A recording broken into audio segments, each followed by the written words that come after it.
సిద్ధపడండి, మీరు బ్రతుకుతారు అంటున్నాడు. 5:11 చదవండి. అయితే దేవశనిమిత్రుడికి గృహంలోకి తెచ్చి నీతి మంతులను బాధ పెట్టుచు గుమ్మములోనికి వచ్చు బీదవారిని అన్యాయం చేయటం వలన మీ పాతాళముల నుండి విస్తారములైనవి నీవు, మీ పాపములని ఘోరమైనవి నేను ఎరుగుదును అంటున్నాడు. హల్లెలూయా. ఆయన మన పాపములను ఎరిగిన దేవుడు, మన జీవితాలను ఎరిగిన దేవుడై ఉన్నాడు. సమస్తమును చూసే దేవుడు, సమస్తమును ఆయన చూసే దేవుడై ఉన్నాడు. ఎందుకంటే ఆయన ఎరుగుదును అని చెప్పి తన వాక్యం ద్వారా సెలవిస్తున్నాడు. దేవుని బిడ్డలారా, అక్కడ అంటున్నాడు, ఆయనను మీరు నా తట్టు తిరిగిన వారు కారు.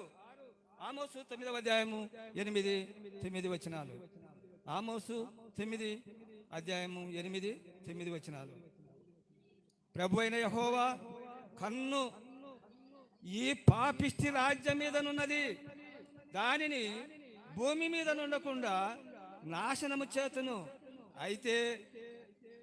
అయితే యాకోబు సంతతి వారిని సర్వనాశనము చేయకుండా నేను విడిచిపెట్టుదును. హల్లెలూయా.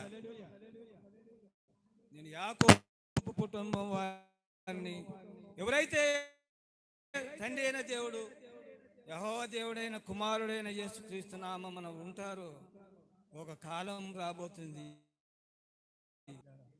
ఎవరైనా మన కొరకు ప్రాణం పెట్టిన తండ్రి, మన యొక్క జీవితాలను బాగు చేసేటువంటి తండ్రి.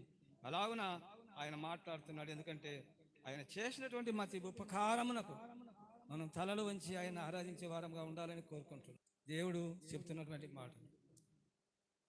దేవుని బిడ్డలారా, మా తండ్రి గారి పేరు యానాది దేవదానాయం గారు. ఆ కుటుంబంలో నుంచి ఒక పెద్ద కుమారునిగా పుట్టి, ఒక ఎస్టీ కులములో, యానాది కులములో పుట్టినటువంటి దేవుడు అంటున్నాడు. ఆయన కుమారుడుగా నన్ను ఒక రెడ్డి గారు ఆయన పట్టుకొని, మీ నాన్న ఇంత ప్రవక్తగా చేసినాడు, మీ కుటుంబంలో ఒక్కరైనా దేవుని నమ్ముకొని వాక్యానికి రారా అన్నాడు. అన్నప్పుడు నాకు బాధ కలిగింది. దేవుని బిడ్డారా, ఇప్పటికీ 20 సంవత్సరముల నుంచి నేను దేవుని సేవలో ముందుంటున్నాను. ఎందుకంటే మా తండ్రి గారు చేసినటువంటి సేవ దేవుడు ఆయన మంచిగా వాడుకున్నాడు. ఆయనను ఒక ఎస్టీ కులంలో పుట్టి, యానాది కులంలో పుట్టి, ఒక అన్య దేవతలను కొలిచేటువంటి కుటుంబంలో నుంచి దేవుడు నన్ను ఎన్నుకున్నాడు. ఆయన తండ్రి అయిన దేవుడు, కుమారుడైన మనము. ఆయన అంటున్నాడు ప్రతి మాటలో అంటున్నాడు, ఎందుకంటే నన్ను నా తట్టు తిరిగిన వారు కాదు. అయితే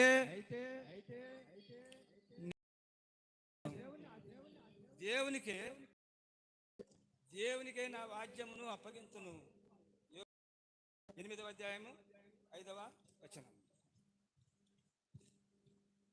8వ అధ్యాయము చదవమ్మా. నీవు జాగ్రత్తగా